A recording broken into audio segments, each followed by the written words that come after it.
Peaceful greetings, everyone, and welcome to another episode of Words That Inspire by Chizoba.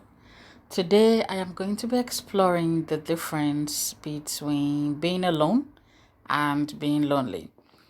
And what inspired this episode was the story of the Tinder Swindler that has been about everywhere. I think it's been around for a few weeks. I just noticed it the past couple of days. So, for those of us that don't know, the Tinder Swindler is this guy who used the dating app Tinder to approach different women, and he passed himself off as some rich guy or the son of a billionaire or something like that. And he would woo women, spend money on them, and then tell them something weird like his enemies are after him and so on and so forth. And he would ask for a sum of money like $10,000 or $20,000.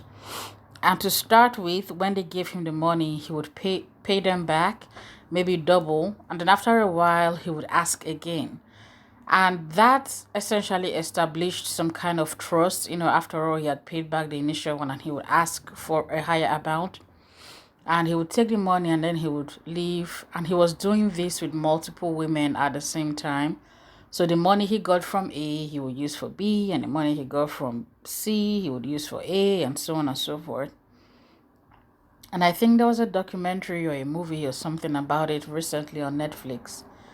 Eventually, he got caught. He was sentenced or he served 5 months in jail or in prison.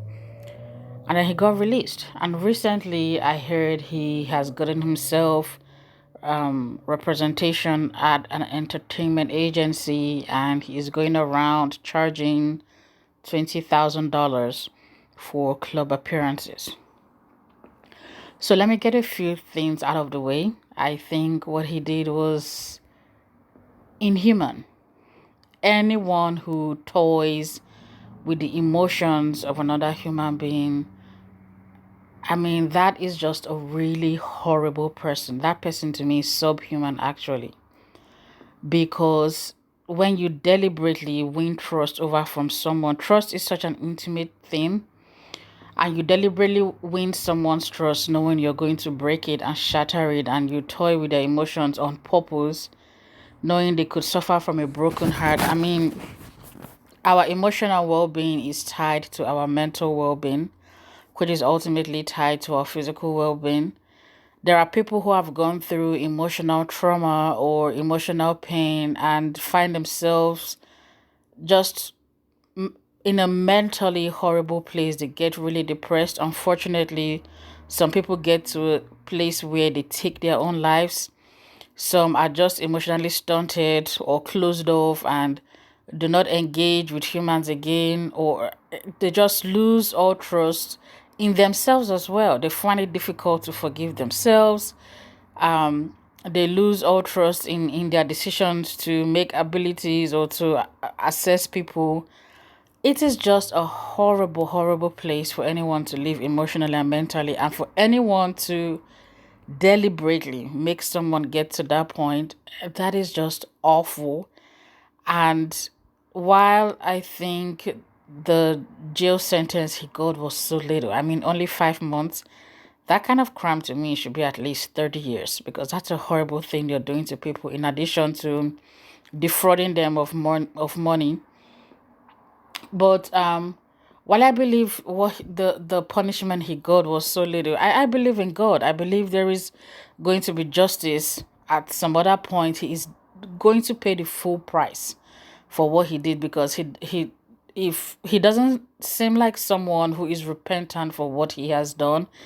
He's going about trading off of his notoriety and charging $20,000 for club appearances. That is not someone who is showing remorse for something he has done. So I trust in God that there is going to be justice, maybe not in a human court, but that God is going to make sure he gets what is due to him. So that is that. And a lot of people where a lot of people settled on the topic was, well, the women, what responsibility do they bear? I think it is very easy when we are not in a situation to say, well, they bear some responsibility. How could they not tell? Sometimes when you're in the middle of a thing or in the middle of a relationship, it might be difficult to see certain red flags. And that's where you need people who are discerning and are looking out for you around you. But and not everybody has that. Uh, there are so many different reasons I think why it would be easy for people to fall into such a trap. But most of the discussions I have seen has spent so much time bashing the women. Wow, how could they? How could they not tell? And where my mind went instead of there was, well, why did they fall into such a trap? I think figuring out why they did would most likely help other women not to make the same mistake. When it comes to scams like um like this one, or scammers like the Tinder Swindler, I think most often than not women fall victims to those kinds of scams. And don't get me wrong, there are men who come across women who put them through the same thing. And my opinion on the Tinder Swindler hold for those kind of women. But these kind of scammers tend to target women more than they target men. And there are many different reasons we can explore, but I am settling on loneliness. A lot of the time, when people are lonely, they will accept willingly, eagerly, without second thoughts, any sort of attention, any sign of affection. They will accept anyone in their lives who is paying attention to them, and that is just out of loneliness. And loneliness is defined as a drought or a lack in social relationships, not feeling connected to anyone. When you are lonely, you feel isolated, like no one can see you, and no one can hear you, and no one can understand you, and no one cares for you. And loneliness definitely differs from being alone. You can being alone is just you are by yourself. What you are by yourself, but you still feel connected to people and to places and so on and so forth. Which is why, uh, how do I want to phrase this? You can be alone and enjoy your own company and find ways to entertain yourself self and find ways to improve yourself, and you're not lacking in affection, we're not lacking in connection with anyone, because being alone doesn't necessarily mean that you are cut off from people.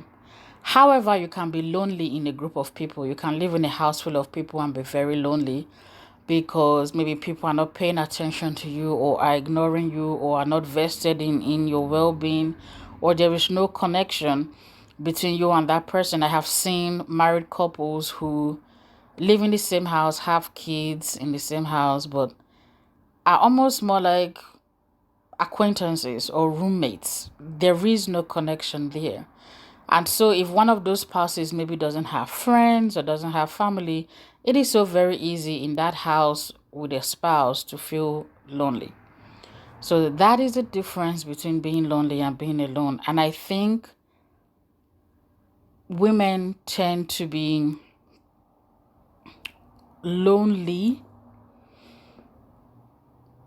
and instead women tend to be lonely, and I think it has to do with the way we are often raised from the time we are young girls. Most of what I have heard and seen with ladies, including friends, including family members, from a young age, we are given every skill.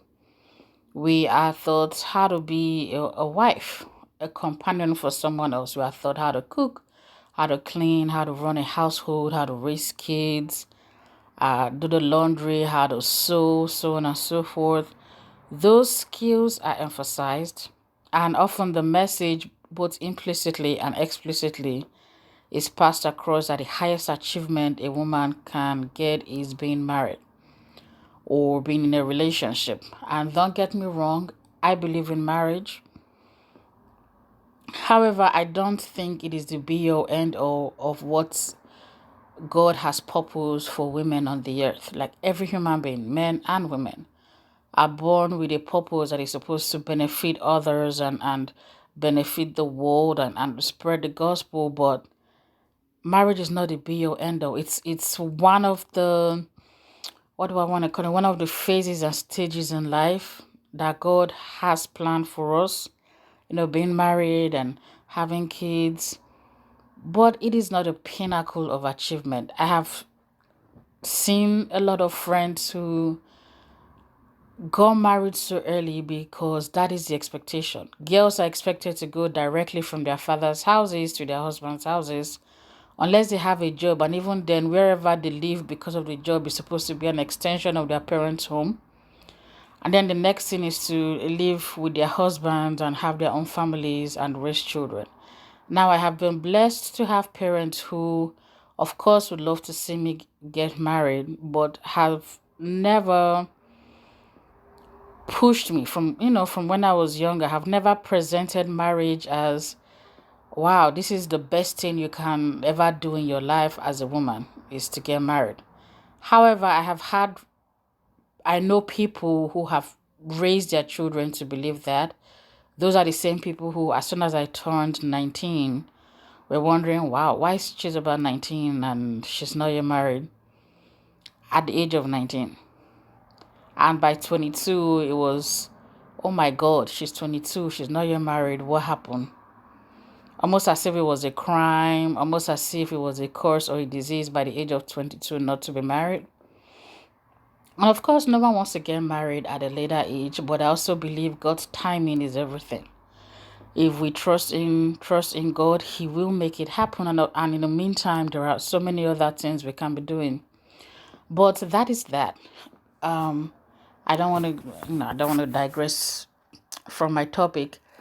But I think because of the expectation placed on women about being in a relationship and having a partner, most of the time when most women are not attached to someone or are not in a relationship, they feel lonely because we are never taught how to be alone. I think men are raised to be independent.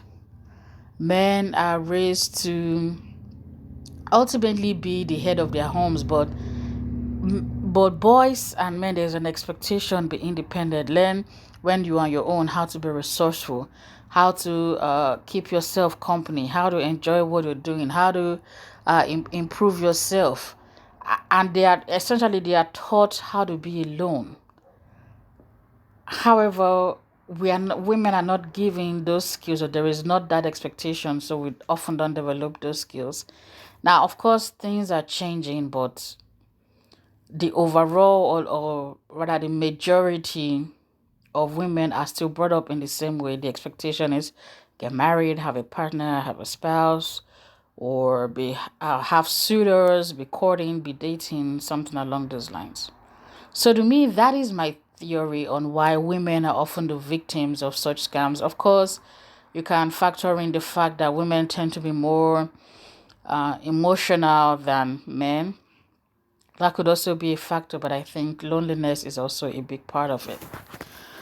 And so when it comes to loneliness, there are, of course, people in the Bible who experience loneliness. Loneliness is not, it's not a new thing. It definitely existed in the Bible. I always love to relate all of these topics to something that is in the Bible, which is a very practical manual. It is a wonderful, spiritually feeling, practical manual, life manual that shows us how to live on just about any topic you can imagine is in the Bible. So believe it or not, there was a time when David was lonely and he even cried out to God, oh my God, there is no one around me. I believe that was in Psalms 142. Naomi, in the book of Ruth, had a time when she was lonely as well. My favorite example to use when it comes to illustrating loneliness is Prophet Elijah, who When Jezebel was going around killing the prophets of God who refused to bow down to her idol, Elijah escaped with his life, and he was so exhausted and tired of running. He told God, I am all alone in the land, the only prophet who is still out here. I have tried my best. Go on ahead and kill me right now because I am done, done, done. And he was exhausted and tired. It took God to let him know, by the way, there are hundreds of other prophets who have one. They are just hiding out in a cave somewhere. But that's something loneliness will do. Loneliness will make it seem as if you are the only one going through your troubles, and no, there's no one else. Nobody can relate to you. Nobody can see you. Nobody understands what is going on. But that is loneliness for you. So God does have prescriptions and remedies for loneliness. For Naomi, he brought along Ruth. For David, he made David remember. You might be lonely now and think no one cares, understands your problems, but remember when I did this for you. He made David remember God's past mercies, which is something we can do when we're in situations and we think we're all by ourselves, and we're in despair. To remember that God has always been with us. God will always be with us. There is nowhere we go and nothing we go through where God is not present. And in the moments when we feel as if we are all alone, God is right there waiting for us to remember that He's there. God is always with us. God, I cannot say it enough. God is always with us. He tells us even in the Old Testament, Isaiah 43:2, that when we pass through waters and when we pass through fire, that He will be there with us. When we go through the storms of life, He will be there with us. When we go through trials and tribulations, He'll be there with us. He will always give us strength. He will always walk us through. The one thing I love is God has never promised us a life devoid of problems or of issues, but He has said, first of all, I won't let you go through anything you don't have the strength to handle. And not only that, I am going to be there with you no matter what. He is always with us. If you believe in God, every single man, woman, child, every single person needs to know that we are not alone in the world, that there's comfort in knowing that we are not alone. God is always with us. We should learn to keep our spirits up, remembering that God is always with us. In tough times, even when times there are situations we go through and it feels like, wow, this will never end. It feels like this will never end. It feels like we are under assault. But we need to remember God will always protect us. God will always keep us. How we avoid loneliness, other than remembering that God is with us, is also to remember not to forsake the gathering of people. For me, that is the church.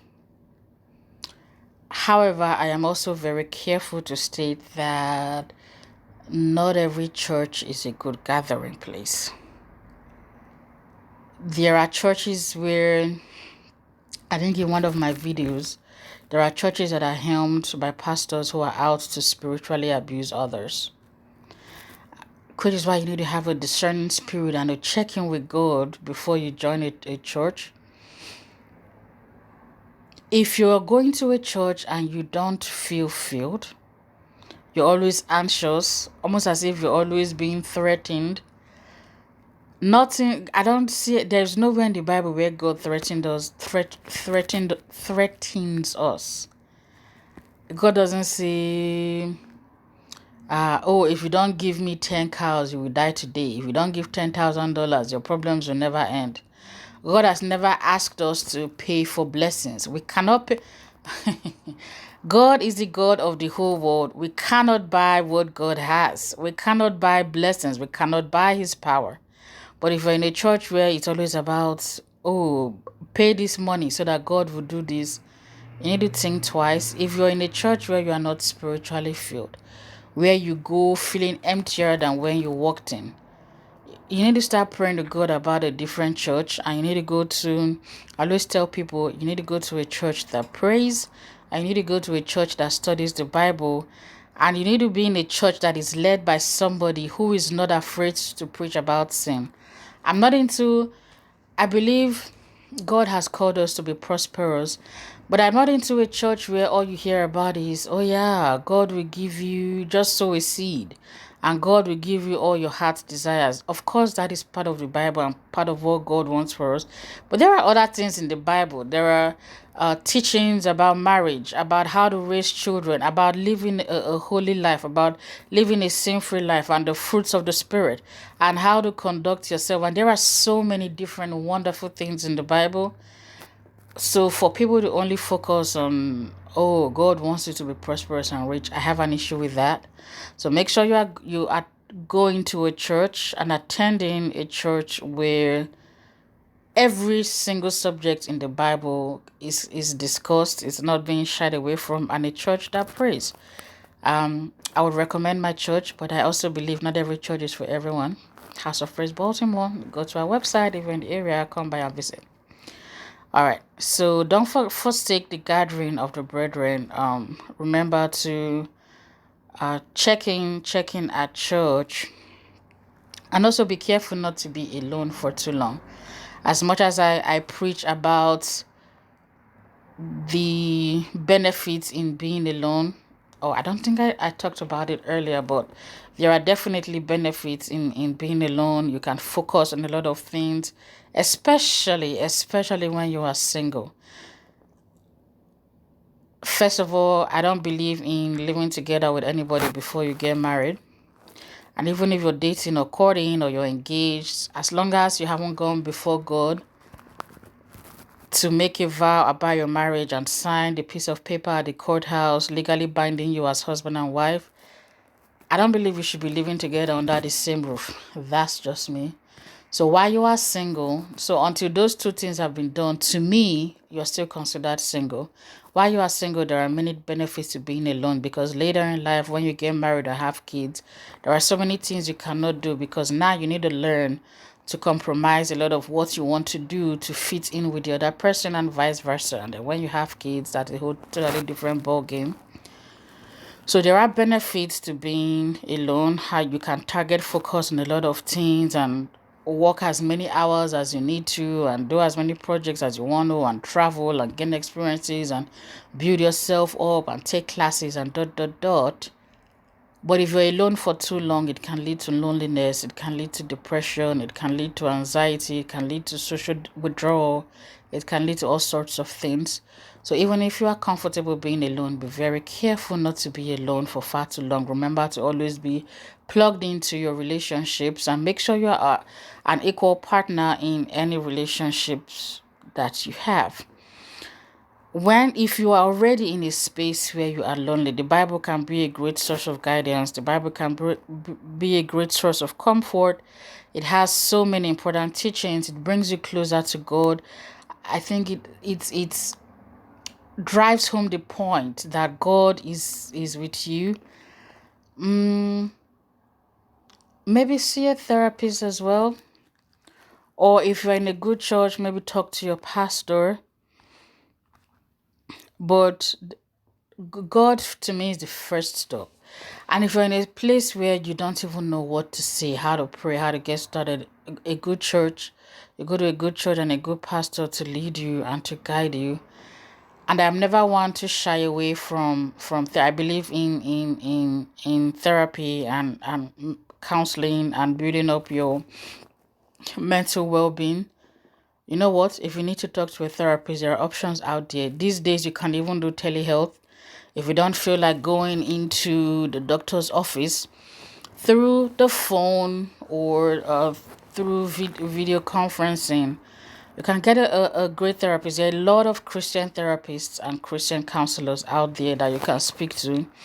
There are a lot of pastors who offer online counseling, but again, do your research, and don't forget to pray and let the Holy Spirit lead you. So that is all I have for today, or for this episode, on being alone and being lonely. So let me know what you think. It is my prayer that God will help us when we are alone, not to cross over into being lonely, that we'll always draw closer to Him. It is my prayer for those of us who are lonely, that God will help us to remember that He is with us. He will pull us out of that lonely place and grant us all that we need and comfort us so that we are no longer lonely. And it is my prayer for each and every one of us that we will excel in everything we do and in every space. So leave me your thoughts below. As always, I wish you the very best in all that you do. Remain blessed, and I will catch you on the next episode.